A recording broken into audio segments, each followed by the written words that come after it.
দেখো বন্ধুরা, আজকে সকাল থেকে আসা হয়নি, আজকে আসলাম একদম বিকেল 4টের সময়। একবারে শুভ ইভিনিং, শুভ বিকেল বলে চলে আসলাম। এখন আমি এই যে তৈরি হয়ে গেছি, দেখবে তা দেখা, এই যে আমার শাড়িটা, দেখা যাচ্ছে না গো বন্ধুরা, এই যে আমার শাড়িটা, এটা পরে চললাম আজকে 4 দিনের মাতৃ সম্মেলনে। আজকে যাচ্ছি নান্না। আমরা সেদিনকে দেখলে মন্দিরে অনেক মায়েরা আছি, আমরা ভাগ হয়ে গেছি, মানে অনেকগুলো বাড়ি হয়ে গেছে। বাড়ি হয়ে যাওয়ার ফলে কিছু মা একদিকে করছে, আর আমরা কিছু মা এদিকে করছি। হ্যাঁ, তাদেরকে বলা হয়েছে ছবি তুলে পাঠাতে, শুধু ঠাকুরের ছবি তুলে পাঠিয়েছে। এবার পাঠিয়েছে হোয়াটসঅ্যাপে, হোয়াটসঅ্যাপে মানে আমাদের মাতৃবন্ধনের গ্রুপে পাঠিয়েছে। তো সেটা তো অতটা আমি করতে পারবো না, শুধু ঠাকুরের ছবি সবাইকে হলে তবুও হয়, সবাইকে তো পাঠাইনি। যাই হোক, সঙ্গে থাকো।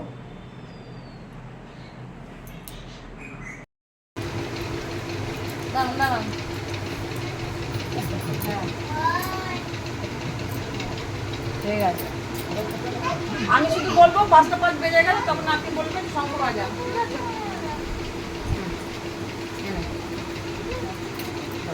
আরেকটা দিন আমি লাগবে একসাথে।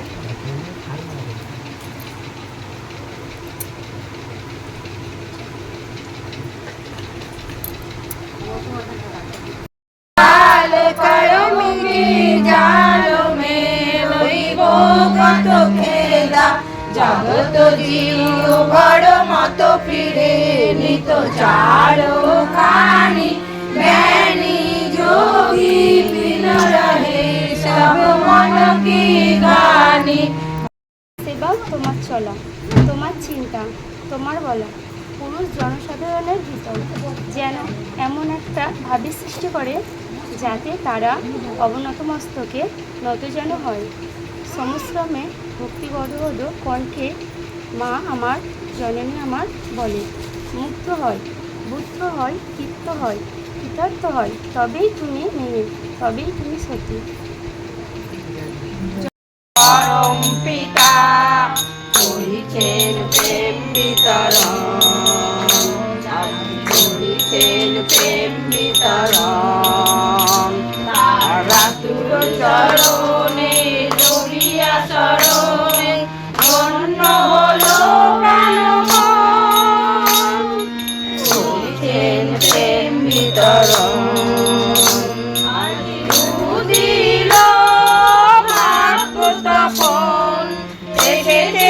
দয়াল পরম পিতা করিছেন প্রেম বিতরণ, করিছেন প্রেম বিতরণ।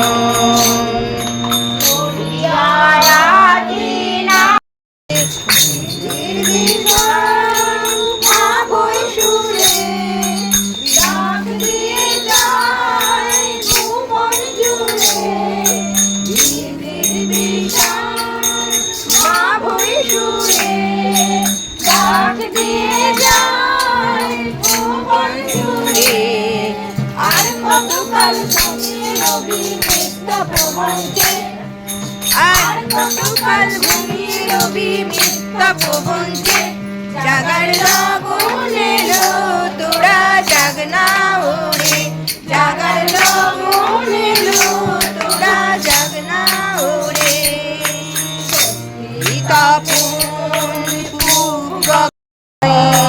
নারীর ধর্ম গৃহকোণা সদাচারে রয়, স্বজন রাজন ইষ্টবিধি নারীর ধর্ম নয়, নারীর ধর্ম গৃহকোণা সদাচারে রয়, নারীর ধর্ম গৃহকোণা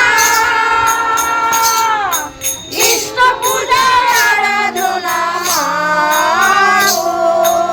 নারীর ধর্ম গৃহকোণা। মায়ের আদর্শের মেয়েটাই সে আস্তে আস্তে বড় হতে থাকে। মা যেমনভাবে তাকে তৈরি করে, সেই সন্তান, বিশেষত নারী মেয়ে সন্তান, তেমন তেমনভাবেই তৈরি হয়। একজন মা যদি আগোছালোভাবে তার সংসার জীবন, বাচ্চা, তার চলার পথ, হ্যাঁ, মানে সে যদি আগোছালো, সে যেমন করবে আর কি, বাচ্চাটা ছোটো থেকে বড় হতে হতে মাকে যেমনভাবে দেখবে সেই বাচ্চা তেমনই তৈরি হবে। তো আমাদের ঠাকুর বলে গেছেন যে ঠাকুরের মানে আওতায় যখনই আমাদের বাচ্চা বড় হবে, সেই মা যদি দীক্ষিত হন না, আমাদেরকে তাদেরকে দীক্ষা নেওয়াতে হবে বা দীক্ষা নিতে হবে। দীক্ষা নেওয়ার কারণ হচ্ছে সঠিক পথ, আমরা যেন ভুল পথে না যাই। গুরু আমরা কেন বলি, যেন সঠিক পথ অবলম্বন করে আমরা চলতে পারি। তো সেই মেয়েটা যখন আস্তে আস্তে বড় হবে, মা যেমন করবে, মা যেমন সকালবেলায় ঘুম থেকে উঠে সংসারের কাজকর্ম পরিচর্যা রেখে ঠিক যেমনভাবে তার আদর্শ, সে তেমন তার বাবাকে কেমনভাবে সে মানে সম্মান দিচ্ছে, তার স্বামীকে কেমনভাবে সম্মান দিচ্ছে, সেই বাচ্চাটাও সেইভাবেই শিখবে। সে বড় হতে হতে দেখবে আমার মা সকলকে কেমন ভালোবাসা দেয়, কেমনভাবে সে করে। তখন বড় হতে হতে বাচ্চাটাকে গায়ে মা তো দীক্ষিত অবশ্যই হবে, দীক্ষা তো অবশ্যই নেবে এবং ইষ্ট অনুরাগী হবে, ইষ্ট বৃত্তি করবে। হ্যাঁ, এবার বাচ্চাটাও যখন বড় হবে তখন সেই বাচ্চাটাকেও দীক্ষা অবশ্যই দিতে হবে।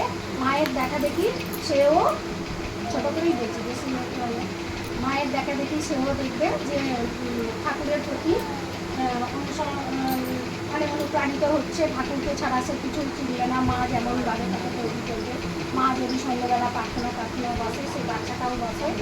যেমন আমি আমার বাড়ি গিয়ে দেখি, আমার নাতনিটা ছোট, আমার যখন প্রার্থনায় বসি ওর মা বসে, ও দেখি জয় রাধে রাধে, ওকে জিজ্ঞাসা করলে দেখবেন ও শিখছে বা শিখেছে অনেকটা, ও ঠাকুরের প্রতি অনেকটা এসছে। ও যখন বড় হবে ওকে দীক্ষা দিয়ে দেওয়া।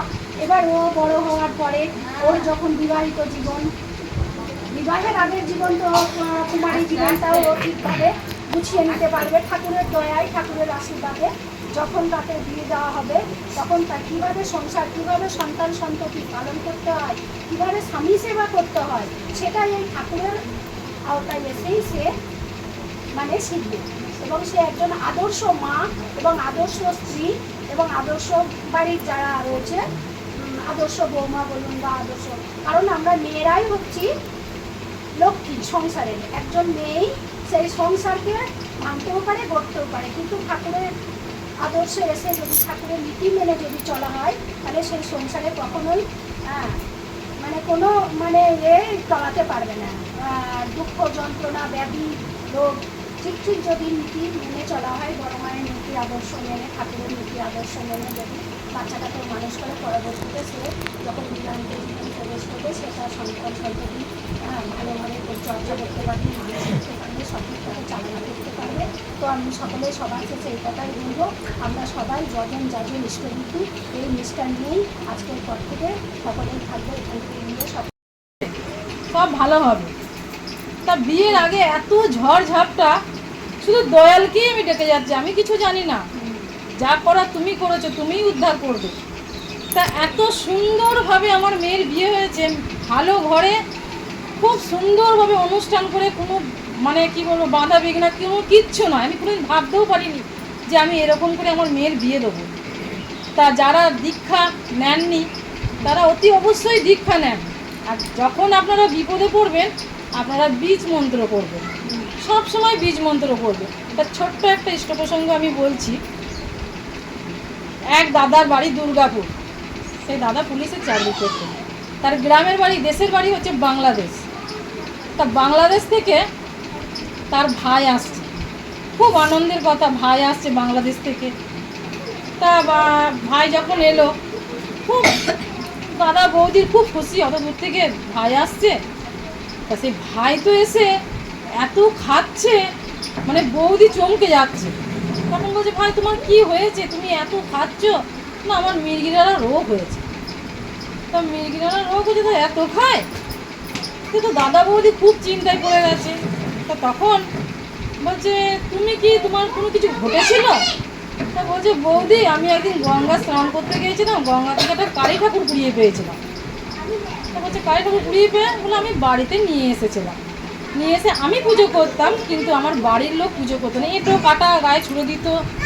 যে তা ঠাকুর এত অত্যাচার হয়ে ওকে স্বপ্ন দিয়ে বললো আমি আর এখানে থাকবো না, আমি চলে যাচ্ছি। সে চলে যাওয়ার পর থেকে আমার এই রোগটা ধরলো, খালি খাই বাড়ে। এ তো খুব চিন্তার কথা, তুমি দীক্ষা নিয়েছ? বলে না। দীক্ষা কি বলছে দাঁড়াও। তখন দাদাকে বলছে তাহলে একে কি একটু দীক্ষা দিলে হয় না? তার ঋত্বিক মহাশয়কে ডেকে নিয়ে এসে ওনাকে দীক্ষা দিল। তার বৌদি বলছে তাহলে আমি তো বাজারে যাচ্ছি, তুমি আমার ঠাকুরের ওইখানে বসে তুমি 1.5 ঘন্টা মানে বীজ মন্ত্র জপে যাও, আমি যেন এসে দেখি তুমি জপে যাচ্ছ। তা ওকে যেরকম বলে গেছে সেরকমভাবেই ও জপে যাচ্ছে। তা বৌদি যখন বাড়ি এলো এসে তখন বলছে কী ব্যাপার, তুমি জপেছিলে? বলে হ্যাঁ, এই তো তোমার সাড়া পেলাম, আমি এবার উঠলাম, চলো খাবে চলো।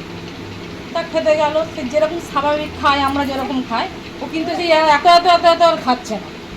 সেই যেরকম আমরা খাই সেরকমই উনি খাচ্ছেন। তখন দয়ালকে 7 কোটি প্রণাম জানালো, হে দয়াল তুমি আছো।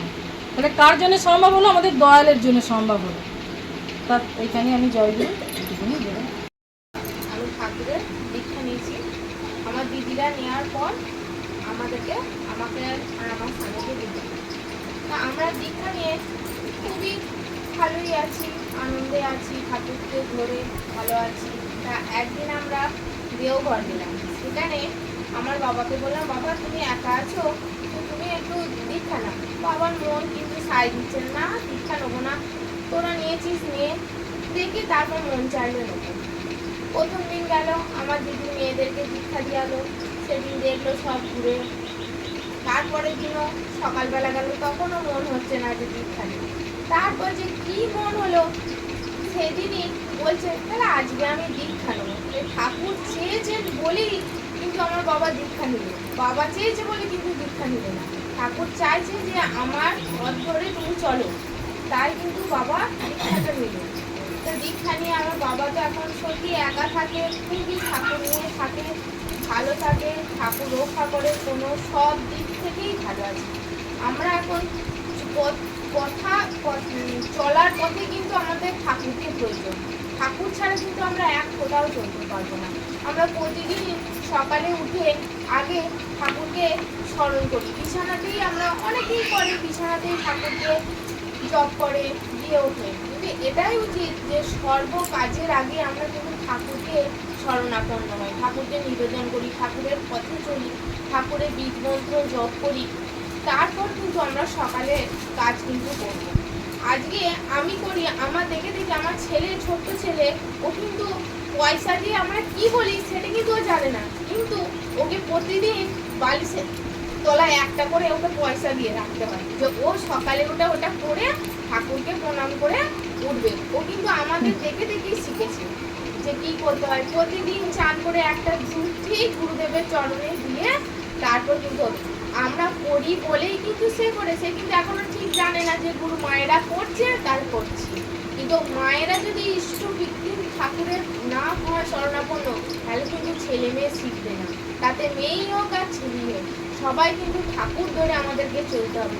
সারাদিনের পথে আমাদের কত বাধা বিপত্তি সব আছে, সব কিন্তু ঠাকুরই আমাদেরকে রক্ষা করবে।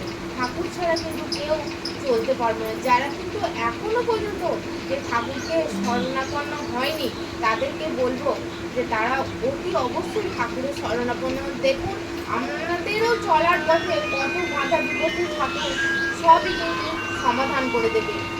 এই বলে আমি আমার ঠাকুরের প্রসঙ্গ শেষ করছি। সকলকে আমার জয় জয়।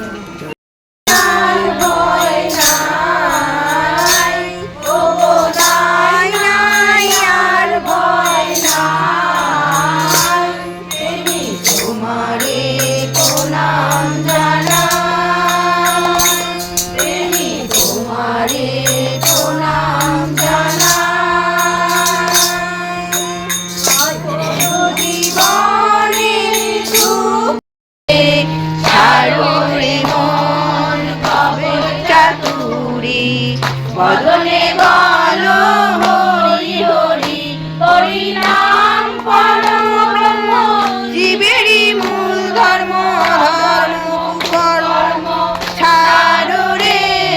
জয় রাধে রাধে, কৃষ্ণ কৃষ্ণ গোবিন্দ বলো রে। জয় রাধে মন ভবের আশা অজপা নামে করো রে নিশা, গোবিন্দ নামটি বদলে লয়ে নয়ন নীলে সদা ভাসরে জয় রাধে রাধে।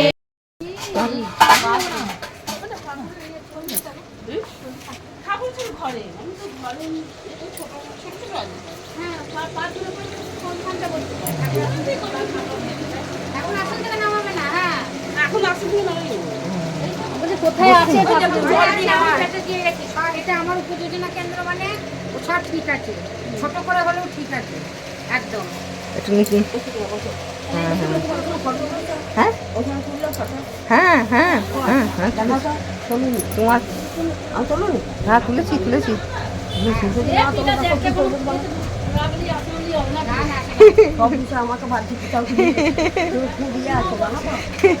কালকে তোমাকে ইয়েতে দেয়া পাঠিয়ে দেবো।